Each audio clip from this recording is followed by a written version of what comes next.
మియాపూర్లో delivery boys హల్చల్ చేశారు. My Home jewel gated అపార్ట్మెంట్లో ఈ ఘటన జరిగింది. అపార్ట్మెంట్కి చెందిన ఓ వ్యక్తి ఆన్లైన్లో ఆర్డర్ పెట్టారు. ఐడెంటిటీ కార్డు లేకుండా డెలివరీ ఇచ్చేందుకు వచ్చిన ఓ బాయ్ను సెక్యూరిటీ సిబ్బంది నిలదీశారు. దీంతో ఆగ్రహించిన డెలివరీ బాయ్ తెలుసుకుందాం రన్ అంటూ జెప్టో జొమాటోకు చెందిన వాట్సాప్ గ్రూప్లో మెసేజ్ చేశాడు. సుమారు 100 మందికి పైగా మై హోమ్ జ్యువెల్ అపార్ట్మెంట్ వద్ద గుమికూడటం, వెంటనే గేట్లు మూసి సెక్యూరిటీ సిబ్బందిపై దాడి చేశారు. మద్యం సేవించిన కొంతమంది యువకులు దుర్భషలాడుతూ అపార్ట్మెంట్లో ఉన్న వారిని సైతం భయభ్రాంతులకు గురిచేశారు. చివరకు రంగప్రవేశం చేసిన పోలీసులు 6 వ్యక్తులపై కేసులు నమోదు చేశారు.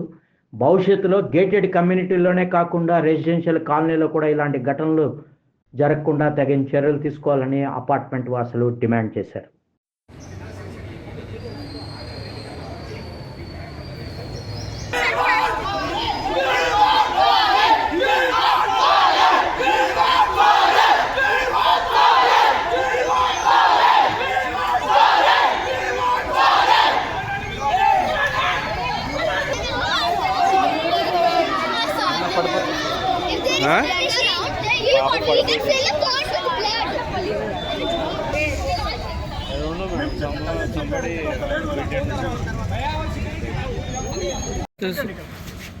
ఈయనే పాపం చాలా కాంప్రమైజ్ అయినా సరే ప్రజలు తెలియదు కదా, తీసే వీడియో ప్రజల కోసం తెలీదు.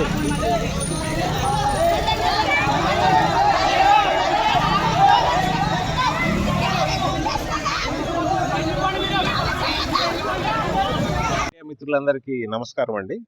నా పేరు ఆర్వి మహేష్ బాబు అండి. నేను మై హోమ్ జ్యువెల్ అపార్ట్మెంట్స్ అసోసియేషన్కి వైస్ ప్రెసిడెంట్ అండి. మొన్న సాటర్డే 19th నాడు ఒక delivery boy, Zepto delivery boy మా క్యాంపస్లోకి, మాకు రోజు 600 నుంచి వస్తారండి, 700 వరకు డెలివరీ బాయ్స్ వచ్చి వెళ్తుంటారు, అన్ని రకాల కంపెనీ వాళ్ళు. ఆ రోజు మాత్రం సాటర్డే సాయంత్రం 12:30 1 గంట ఆ ప్రాంతంలో ఈ జెప్టో అతను లోపలికి వచ్చి, మాకు సిస్టమ్ ఉందండి, ఓటీపీ అది చెప్పాలి, అది చెప్పమంటే అతను రొటీన్ మేనర్లో ఏదో చెప్పేసి వెళ్ళిపోతుంటే అది సరిగా వినపడక మా వాళ్ళు ఆపారు. ఆపితే అతను అక్కడ చిన్న ఘర్షణ జరిగితే అతను అది సర్ది చెప్తే వెళ్ళిపోయాడు. వెళ్ళిపోయిన తర్వాత 4:30 ఆ ప్రాంతంలో ఒక 150 మంది వచ్చారండి. వాళ్ళు వచ్చి గేట్లు బంద్ చేసేసి, వాళ్ళు బయళ్ళ మీద వచ్చిన దగ్గర పాస్వేని, బస్ వే దగ్గర పాస్వేని బ్లాక్ చేసేసి గేట్లు వేసేసి, బ్యాక్ గేటు ఫ్రంట్ గేట్ కూడా వేసేసి, మొత్తం కమ్యూనిటీని హౌస్ అరెస్ట్ లాగా చేసేసి స్లోగన్స్ ఇచ్చుకుంటా వాళ్ళు గొడవ చేసుకుంటా మాకు అపాలజీ చెప్పాలన్నారండి.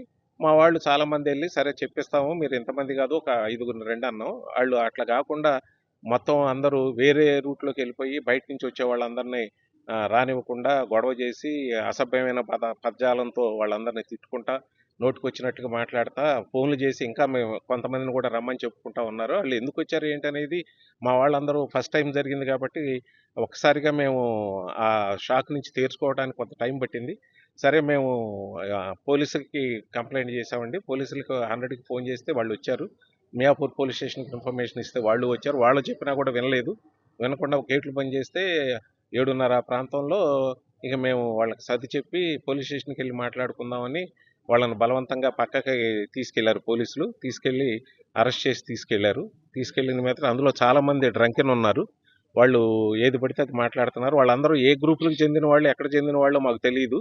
సడన్గా వచ్చేటప్పటికి ఈ ప్రాబ్లం తయారైంది. అంటే ఇలాంటి ఇష్యూస్ భవిష్యత్తులో ఎక్కడా కూడా రావనేటానికి ఆస్కారం లేదు. ఇలాంటి గేటెడ్ కమ్యూనిటీస్ హైదరాబాద్లో 40 పైన ఉన్నాయండి. వీటిల్లో ప్రతిరోజు నిత్యం ఈ డెలివరీ సిస్టమ్ అనేది ఉంటుంది. దాదాపు 200 నుంచి 600 మంది వరకు వస్తుంటారు. ఇలాంటివి ప్రాబ్లమ్స్ స్టార్ట్ అయితే రేపొద్దున అపార్ట్మెంట్లో అయినా ఎక్కడైనా ఏమైనా జరిగితే దీనికి సెక్యూరిటీ సిస్టమ్ కానీ, ఆ జొమాటో కంపెనీస్ కానీ ఇవి కానీ వాళ్ళకి ఒక సిస్టమ్ లేదండి. ఆ డెలివరీ బాయ్ ఎవరో కూడా తెలియదు, అతని దగ్గర ఐడెంటిటీ కార్డు ఉండదు, ఏముండదు. ఊరికే జస్ట్ ఆ ఫోన్లో చూపించేసి నాకు ఓటీపీ వచ్చింది, డెలివరీ ఇస్తాను అని వస్తాడు. కాబట్టి ఇది పోలీసులు కానీ గవర్నమెంట్ కానీ దీని మీద ఒక చట్టం, చాలా చోట్ల వీటి మీద గొడవలు అయ్యి వాళ్ళు వేరే స్టేట్స్లో కూడా దీనికి ఒక ప్రాపర్ సిస్టమ్ అలాట్ చేస్తున్నారండి. ఆ సిస్టంలో దీన్ని తీసుకురాకపోతే ఇలాంటి ఇష్యూనే ఇంకో గేటెడ్ కమ్యూనిటీ జరిగినా, లేకపోతే ఇంత 100 మంది ఒక సింగిల్ ఇండివిజువల్ ఓనర్ గొడవ చేస్తే అక్కడికి వెళ్ళి వాళ్ళ మీద దౌర్జన్యం చేసినా ఎవరు ఏం చేయలేని పరిస్థితిలో ఉంటామండి. ఇది నాట్ ఓన్లీ అంటే ఇది సెక్యూరిటీ సిస్టమే కాదు, ఇది ఒక మన సొసైటీ కన్సర్న్ కూడా. ఇలాంటివి భవిష్యత్తులో స్లోగా వాళ్ళలో ఆ కాన్ఫిడెన్స్ లెవెల్స్ పెరిగితే వాళ్ళు వచ్చేది చిన్న ఉద్యోగస్తులు, అందరూ అలా ఉంటారని చెప్పం. డెలివరీ బాయ్స్ రోజు మా దాంట్లో 600 మంది వచ్చినా మాకు ఎప్పుడు ఎలాంటి ఇష్యూ రాలేదు. ఫస్ట్ టైము అందరూ అలా ఉంటారని చెప్పం, కానీ ఇలాంటి గ్యాంగ్ స్టర్స్ లాగా వచ్చేసి ఇట్లా బ్లాక్ చేయటం అనేది కొంచెం డేంజరస్ ఇష్యూ. ఇలాంటి మెంటాలిటీస్ డెవలప్ అయితే భవిష్యత్తులో క్రైమ్ నేచర్ పెరిగే అవకాశం ఉంటుంది. కాబట్టి ప్రభుత్వం కానీ పోలీసులు కానీ దీని యందు దృష్టి పెట్టి మొన్న మాకు జరిగిన ఇన్సిడెంట్ ఇంకో చోట జరగకుండా అట్లాగే దీనికి ఒక ప్రాపర్ సిస్టమ్ తీసుకొస్తారని ఆశిస్తూ అందరికీ సెలవు తీసుకుంటున్నాను. చూసాను ఇష్యూ అంతాను. వాళ్ళు రియల్గా అసలు న్యూసెన్స్ క్రియేట్ చేసినట్టుకి వచ్చినట్టుగా ఉన్నారు వాళ్ళు. ఒక పర్సన్ అయితే సైడ్కి వెళ్ళి ఫోన్లో మాట్లాడి, ఇక్కడ ఆల్రెడీ ఇంతమంది ఉన్నారు, మీరు ఇంకా రండి, మనం ఇంకా న్యూసెన్స్ క్రియేట్ చేద్దాం అన్నట్టుగా వాళ్ళు మాట్లాడారు. సార్ చెప్పినట్టుగా ఆ రోజు సిచ్యువేషన్ అసలు చాలా హ్యాండిల్ చేయకపోయి ఉంటే వాళ్ళు లోపలికి వచ్చేసి రెసిడెంట్స్కి కూడా హామ్ చేసే పరిస్థితుల్లోనే వాళ్ళు ఉండేరు. వెళ్ళి వచ్చిన వాళ్ళ కార్ల మీద కూడా బ్లాక్ చేసేసి వాళ్ళ బోనెట్స్వి కొట్టేసి చాలా న్యూసెన్స్ క్రియేట్ చేసేసి అన్నెసెసరీలీ వీ వాంట్ జస్టిస్ అంటే అక్కడ జరిగింది అంత పెద్ద సిచ్యువేషన్ కాదు, కానీ వాళ్ళు కావలసుకొని పెద్దగా చేసేసి, అంటే మీరు పార్కింగ్కి డబ్బులు తీసుకున్నప్పుడు లేదా మేము ఇలా చేస్తున్నాము, మేము ఇది వదలము, చాలా దూరం వరకు తీసుకెళ్తాము అన్నట్టుగా వాళ్ళు మొత్తం న్యూసెన్స్ క్రియేట్ చేశారు ఆ రోజు అయితే.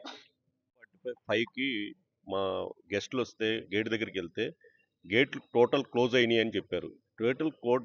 టోటల్ క్లోజ్ అవ్వటం ఏంటి అని స్టన్ అయిపోయి, ఓకే నేను వస్తున్నాను అని చెప్పి 2 వీలర్ మీద వెళ్దామని ట్రై చేశాను. 2 వీలర్ ఆపేశారు. ఓకే వాళ్ళ రూల్స్ ప్రకారం మనం ఏదో జరుగుతుందని చెప్పి 2 వీలర్ పార్క్ చేసి నడుచుకుంటూ వెళ్తున్నా. ఈయన ఆపండి రా అని చెప్పి నన్ను ఫస్ట్, బాబు నేను ఇట్లా వెళ్తున్నానని చెప్పేసి వాళ్ళని ముందు అక్కడ గెస్ట్లను తీసుకురావాలని గెస్ట్లను తీసుకొచ్చి పంపించేసి, ఇప్పుడు ఏందా మీ సమస్య ఏంటంటే ఎంఎన్ రావు గారు హ్యాండిల్ చేస్తున్నారు, ఎంఎన్ రావు గారు అపాలజీ చెప్పిస్తారని చెప్పేసి పేరు బయటకు వచ్చింది. ఎంఎన్ రావు గారు టోటల్గా ఆ రోజు జరిగిన సిచ్యువేషన్ నుంచి, బాబు మీరు 5 మెంబర్స్ రండి బయటికి, మీకు జరిగింది ఏంటో 1 to 1 చెప్పండి, దానికి మేము ఏంటి సొల్యూషన్ అని చెప్తాం, అంతేగాని మీరు గొడవ చేయొద్దని చెప్పి ఎంఎన్ రావు క్లియర్ చెప్పారు. దానికి వాళ్ళు అది ఆకుండా గ్రూప్లో క్రియేట్ చేసుకొని మొత్తం అందరూ ఆల్మోస్ట్ సార్ చెప్పిన మహేష్ గారు చెప్పినట్టు చాలామంది కాదు 90% డ్రంక్ చేసి ఉన్నారండి. ఎందుకంటే వాళ్ళు యూజింగ్ అబ్యూజ్ లాంగ్వేజ్, చాలా ఘోరమైన లాంగ్వేజ్ మాట్లాడుతున్నారు. వాళ్ళు ఏంటి ఇంటెన్షన్గా, అందులో ఒకటి వచ్చేసి లేదు నాకు లాస్ట్ ఇయర్ వీడు 500 ఫైన్ వేసాడు, నేను రాంగ్ పార్క్ అంటే మనసులో ఎయ్యో పెట్టుకొని మొత్తం గ్లెడ్జెస్ పెట్టుకొని వాళ్ళు ఒక క్రియేట్ చేయాలని చెప్పేసి, ఏది అక్కడ కొంచెం మేము కనుక వదిలితే లోపలికి వచ్చేయాలని చెప్పేసి వాళ్ళ ఇంటెన్షన్ 100% లూటీ చేయాలండి మై హోమ్ని. ఆ రోజు క్లియర్ కట్ మేము సిచ్యువేషన్లో నేను ఉన్నాను. ప్రాక్టికల్గా నేను చాలా కన్విన్స్ చేసి చెప్పా, బాబు ఇదంతా మీకు భవిష్యత్తు ఉంది, చిన్నపిల్లలు టాపిక్ డైవర్ట్ అయిపోయి మీరు నష్టపోతారంటే ఏంట్రా నువ్వు మాట్లాడేది, వాళ్ళు మనం చెప్పేది వినే పరిస్థితుల్లో లేరు. అంటే ఏజ్ ఫ్యాక్టరా వాళ్ళది, వాళ్ళు అలా ఉన్నారు. బట్ దీన్ని సీరియస్గా తీసుకోండి. తాగున్నారు అనేది రేపు పొద్దున ఏదైనా జరగవచ్చు. ఫ్యామిలీస్ చాలామంది ఇందుట్లో మై హోమ్లో అందరం ఆల్మోస్ట్ బయటకు వెళ్ళిపోతాం, వర్క్స్ మీద ఫ్యామిలీస్ ఉంటారు, పిల్లలు ఉంటారు, సీనియర్ సిటిజన్స్ ఉంటారు. ఇది భవిష్యత్తు తరాలకి ఇది జరగకుండా మీరు ఎరాడికేట్ చేయండి. దీన్ని ఎలా ఇంప్లిమెంట్ చేస్తారు?